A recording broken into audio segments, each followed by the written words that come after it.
അപ്പം ഇന്നത്തെ നമ്മുടെ വീഡിയോയിൽ ഹെയറിനൊരു നല്ല മേക്ക് ഓവർ ചെയ്യുന്ന കുറേ നാളായിട്ടുള്ള ഒരു ആഗ്രഹമായിരുന്നു. അപ്പം ഞാൻ ഈ പ്രാവശ്യം സ്കിപ്പ് അടിച്ചിട്ട് എൻ്റെ ഫ്രണ്ടിനെ കൊണ്ട് ചെയ്യിപ്പിക്കാൻ കേട്ടോ.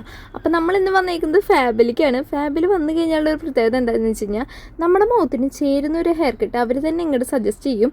അത് നമുക്ക് നോ പറയാനായിട്ട് തോന്നില്ല. കാരണം എന്താണെങ്കിൽ നമ്മുടെ ഹെയറിൻ്റെ മുഖത്തിൻ്റെയും ടൈപ്പ് അനുസരിച്ചാണ് നമുക്ക് ഒരു ഹെയർ കട്ട് അവർ സജസ്റ്റ് ചെയ്യുക. എൻ്റെ കുറേ നാളായിട്ടുള്ള ഒരു ആഗ്രഹമായിരുന്നു രേഷ്മയുടെ ഹെയറിന് നല്ലൊരു മേക്ക് ഓവർ കൊടുക്കണമെന്ന്.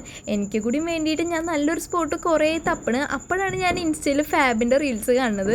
അപ്പോൾ പിന്നെ എന്തായാലും വിചാരിച്ചു ഇവിടേക്ക് തന്നെ വരാമെന്ന്. പിന്നെ ഇവിടെ വരുന്നതിൻ്റെ മെയിൻ കേസ് ഇവിടുത്തെ ബോയ്സ് കട്ട് ചെയ്യുന്നത് അത്ര അടിപൊളിയായിട്ടാണ് കേസ്. കാരണം രേഷ്മ വന്ന ടൈമിലത്തെ ലുക്കും ഇപ്പോഴത്തെ ലുക്കും ആകെ മാറിയിട്ടുണ്ട്. എൻ്റെ വീഡിയോ സ്റ്റാർട്ടിങ് ശ്രദ്ധിച്ചവർക്ക് മനസ്സിലാവും രേഷ്മയുടെ ആദ്യത്തെ ലുക്ക് ഇട്ടാ. രേഷ്മിച്ചിട്ട് ഫൈനൽ ലുക്ക് എനിക്ക് ഭയങ്കരമായിട്ട് ഇഷ്ടപ്പെട്ടിട്ടുണ്ട്. കാരണം ആളുടെ ലുക്ക് തന്നെ ഇതിൽ മാറിയിട്ടുണ്ട് കേട്ടോ. അപ്പോൾ ഇവിടുത്തെ ഒരു ഓഫർ കൂടി ഞാൻ പറഞ്ഞുതരാം. മൺഡേ ടു ഫ്രൈഡേ രാവിലെ 10 മണി തൊട്ട് 2 മണി വരെ ഇവിടെ എല്ലാ ഹെയർ ട്രീറ്റ്മെൻറ്റിനും നല്ല ഓഫർ നടക്കുന്നുണ്ട് കേട്ടോ. അപ്പോൾ ഈ സ്പോട്ട് വന്നിട്ട് നമ്മുടെ വെസ്റ്റ് ഫോർട്ട് അറേബ്യൻ ഗ്രില്ലിൻ്റെ നേരെ ഓപ്പോസിറ്റുള്ള ഫാബ് സലൂൺ കേട്ടോ. അപ്പം ഇനി എന്തായാലും അടുത്ത വീഡിയോ ആയിട്ട് കാണാം. ടാറ്റാ.